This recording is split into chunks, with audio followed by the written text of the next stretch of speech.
Welcome to the 14th installment of the Kentucky Elk Hunting webinar series.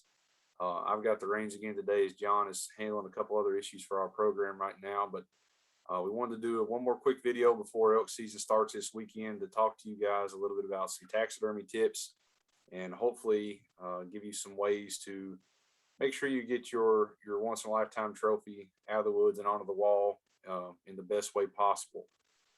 So today we're going to talk with Justin Tinsley of Tinsley Wildlife Taxidermy. He's going to give you some good in-depth information and hopefully some ideas to help you get your trophy to your taxidermist in the best way possible. So Justin, if you would take a second to introduce yourself.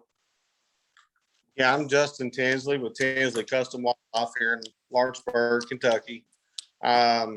We've been dealing with a lot with the elk program and stuff and the taxidermy from that for the last 8 years now. We take a lot of pride in our elk herd and, and the things that we just really enjoy our elk. And that's a big plus side of our business. All righty, thank you, man. Well, we're happy to have you here. I know you do a lot of elk in Kentucky, and I've seen a lot of your work, and it's really, really top notch. So I guess, we kind of talked about it a little bit, but, most people that are probably going to elk hunt, they're all deer hunters in general. So most folks have, probably done some type of, I guess, rudimentary taxidermy on their own, at least in terms of getting their deer caped out into their taxidermist. But can you kind of go over just some of the basic cuts on an elk? I know our diagram here is of a deer, but maybe some basic cuts and ways that pairing an elk for a taxidermist might be a little bit different than a whitetail. Well, Joe, I mean, a lot of it depends on primarily how you can get the elk out. A lot of your outfitters and guides, they have side-by-side equipment to get these elk out whole. With that, if you're able to get your elk out whole and you want to still skin him yourself, we follow the same rules as we do for whitetails. As you can see on the diagram on the right side, showing the bottom side of the deer, you're basically going to come up the back side of the leg. A lot of people have been used to in the years of coming up the inside of the legs. Nowadays, these forms from these manufacturers, these forms are longer, which requires more hide. You follow the back side of the legs though, up and then come up around your armpit areas is what we call them, which is the real soft, thin hair under the legs. And then you come back over, and I always take my meeting point to come to the sternum at the bottom. And then, of course, you can cut typically your length. We usually vary, anywhere from 6 inches behind the front legs to, a foot. A foot doesn't hurt. It just typically around that sternum area is usually where I cut my length. Then at that point, you're able to take it to your taxidermy from there. One thing that can, create a different scenario in that is if you get your bull or you get your cow down in the woods, you can't get it out in one piece. Typically over the, for however many years, I guess, Joe, people have always split these animals down the back. Mm-hmm. If you're in the field, that's pretty much the only way you're going to do it. You're going to have to cut and quarter this thing in the field and, this, that, and other. Cutting him all the way down the back is perfectly fine. It just requires more stitching, for the taxidermist, but in some situations, it can't be helped. Oh, when you're saying all the way down the back, you kind of mean from the base of the back of the skull, like where the base of the antlers meet, all the way down the length of its spine to, that sternal meeting point, right? Yes. And basically, you don't have to go all the way up to your antler burrs, but somewhere in the back of the skull there, from there you can split him all the way down the back. And like I said, some situations you have to do that, because if you're in the field, you have no, it ain't like you're going to have any way of hanging this animal up. I tell you, the first one of these I did in Kentucky, I was helping a guy out, and I didn't know at the time that you could split them all the way down the back. I tried to tube roll it like you see in figure 3 there, all the way up to the base of the skull. That made for a long, hard caping job. But One of my first cutting packs we had to do took us 8 hours, and in Eastern Kentucky, and I did tube it all the way up. I finally cut him in pieces enough to where all I had was the hide and the neck meat and the head, and I finally managed to do it. But after having to do over, I would split him. yeah, and I guess that's an important thing too. If you look on the back of your whitetails, it's harder to see unless it's earlier season. But every taxidermist does some stitching, right? That's part of the caping process and getting that head on. But with an elk, you don't have to worry quite as much about that, right? Because their mane is so thick and furry, right? It hides it a lot better than that thin hair of a whitetail. Yes, it's it hides fine, and there's no worry. There's no worry of seeing it.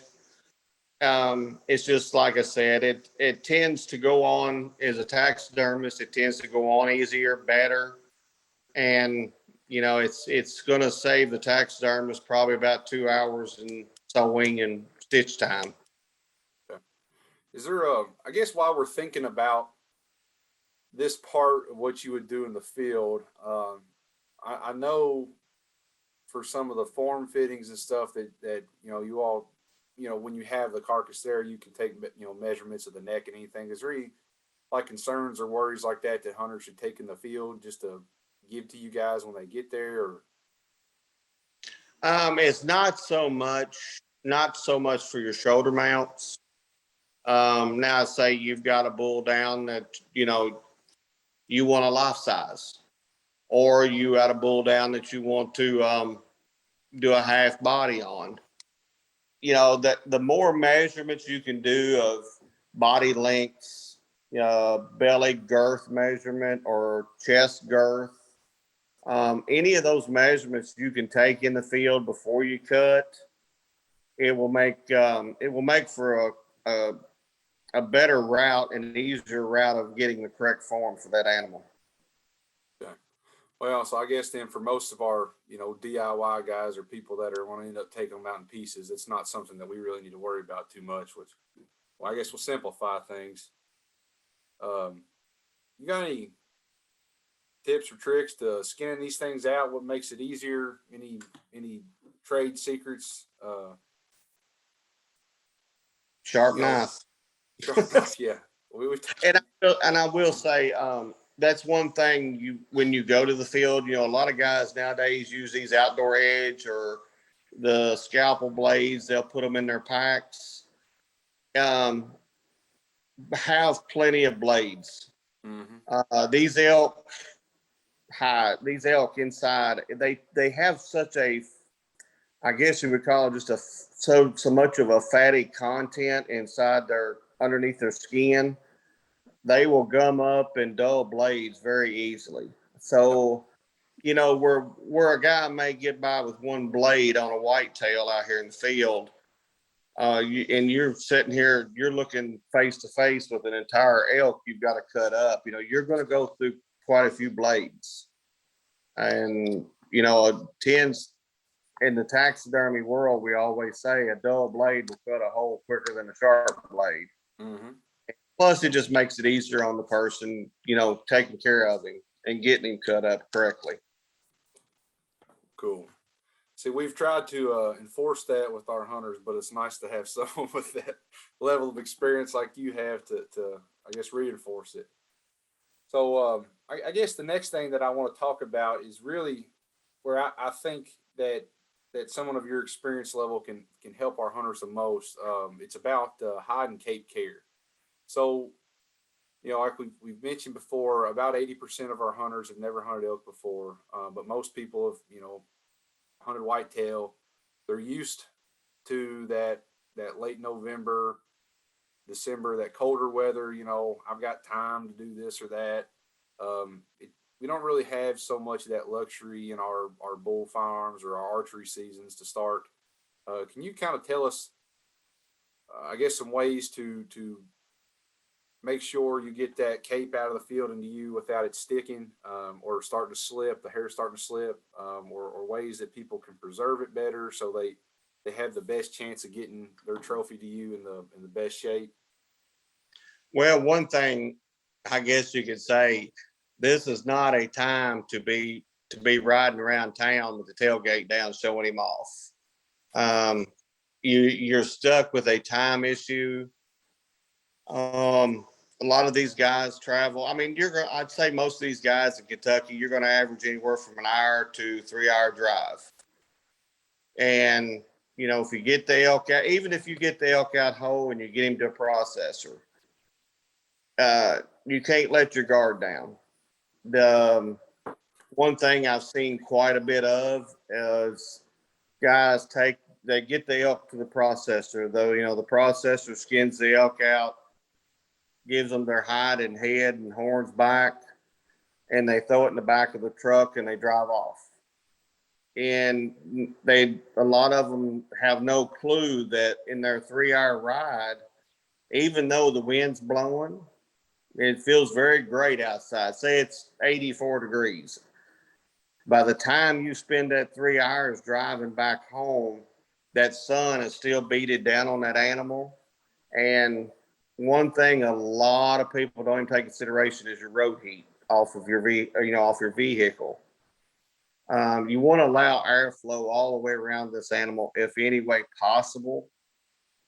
I always tell everybody one of the best things to do is to take a pallet.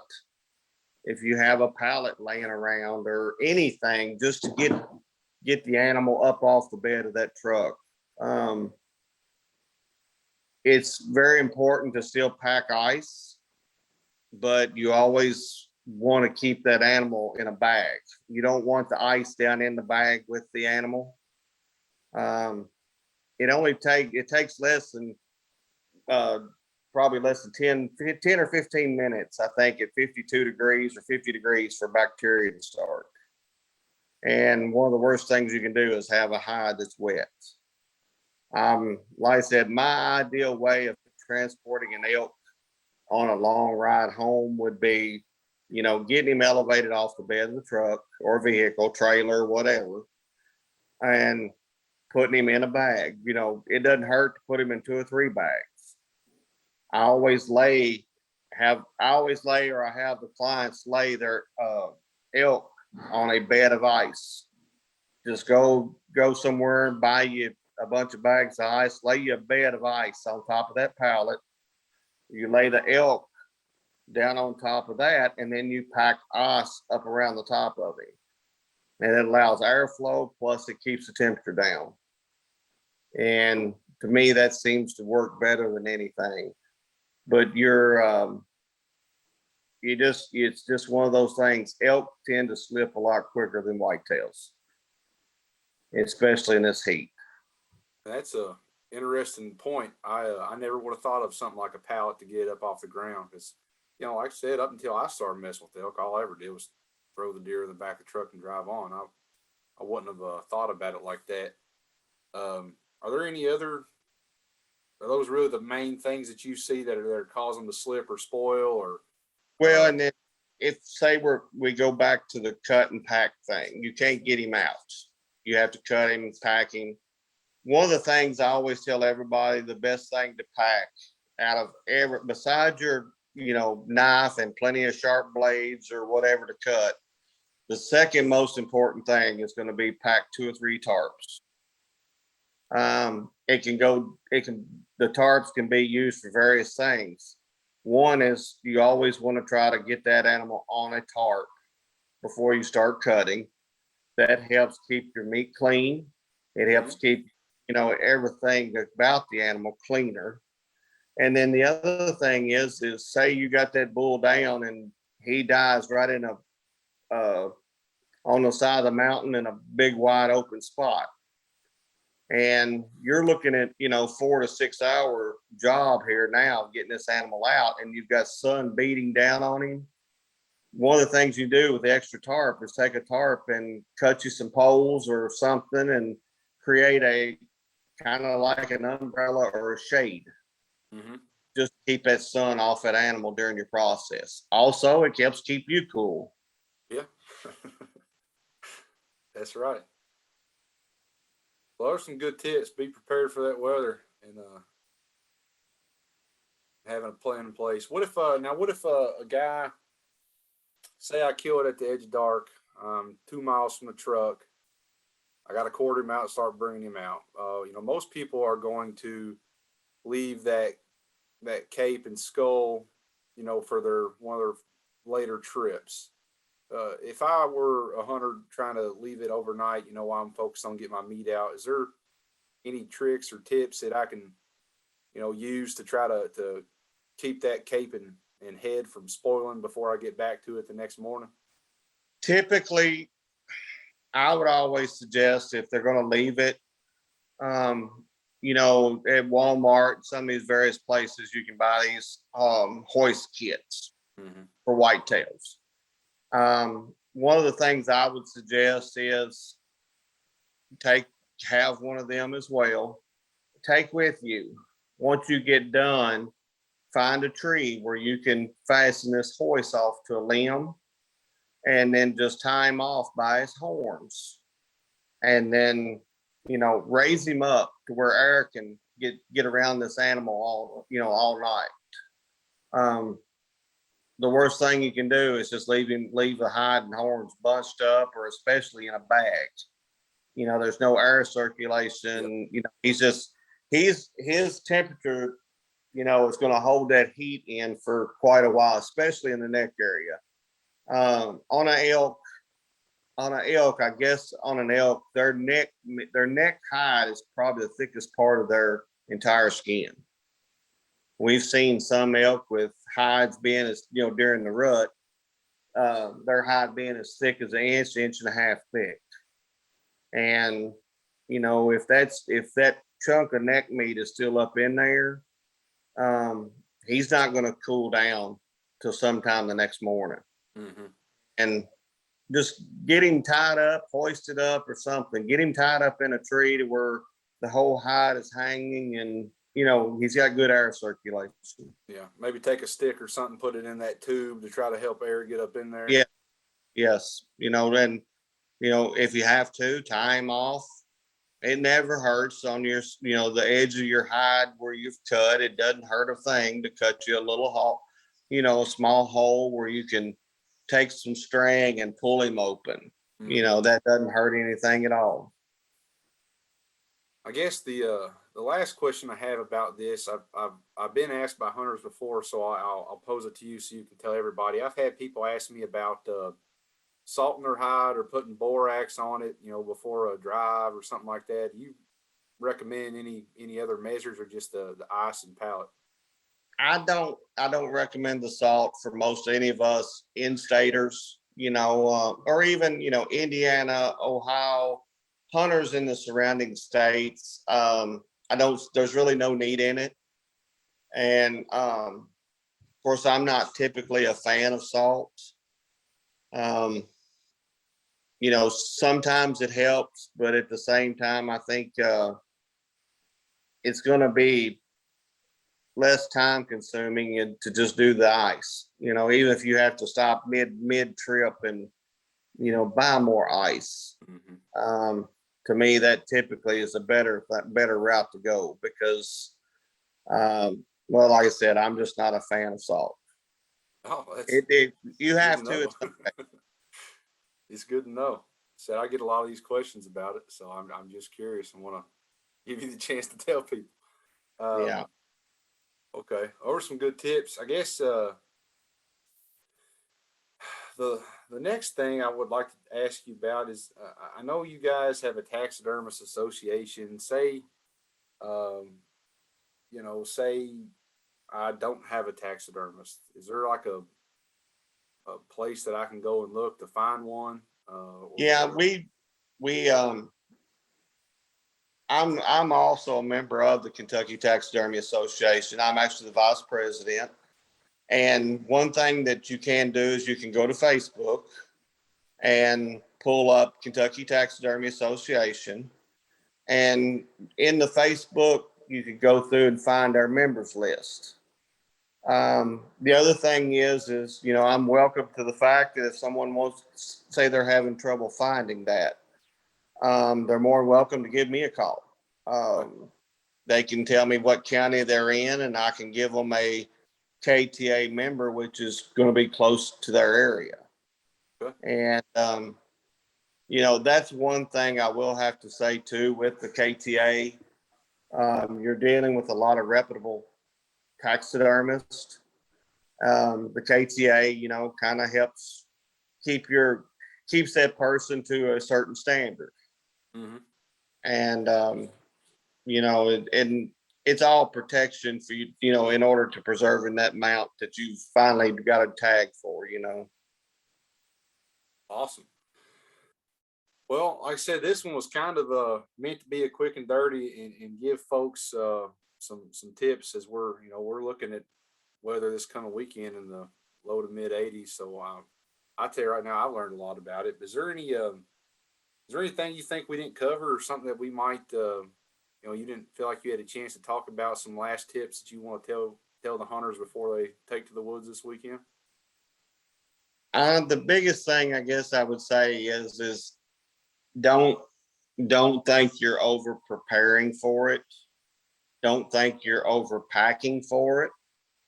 I promise you can pack 50 items, and if it comes down to you being out there all night doing a cut and pack, you're going to have something you're going to forget or you're not going to have. Mm-hmm. I guess if a person's never elk hunted before, just imagine, I guess that whitetail times 6, or that elk's going to be equivalent to a beef. This is not something that, you're going to back your side by side or 4-wheeler up to, throw him up in the bed and take off. It's something you're going to need to be prepared for. The other thing is what we've had this situation happen. We had one of the guides didn't eat breakfast one morning, and it was during this cut and pack that we had, and while we were in the woods, his sugar dropped, and of course he was no help to any of us from that point on, and it wasn't his fault, but what I'm saying, it's don't just prepare yourself to work, prepare your body to work. Plenty of fluids, energy bars, things that can, help keep you going, because it's going to be something that probably most of you will never experience again, as far as the amount of work, the amount of exhaustion, everything. I mean, it's even been, it's not too out of the way to say, pack some extra clothes, maybe not with you, but have them in your truck. Mm-hmm. That way, if you do get bloody and nasty, or your feet get wet, I would say, if you're sitting here having to make 6 trips during the middle of the night, packing elk meat and an elk head out on wet feet, your feet's going to be disastrous when you get done the next morning. Mm-hmm. Kind of like they always said in the Army, I guess, take care of your feet, because your feet are part of what takes care of you, I guess. I don't I don't know if you've watched any of these before, but that point comes up so much. We focus so much on footwear and foot care, and making sure you've got proper gear. It's it's interesting we bring it up in this one too, but you guys listen, Justin.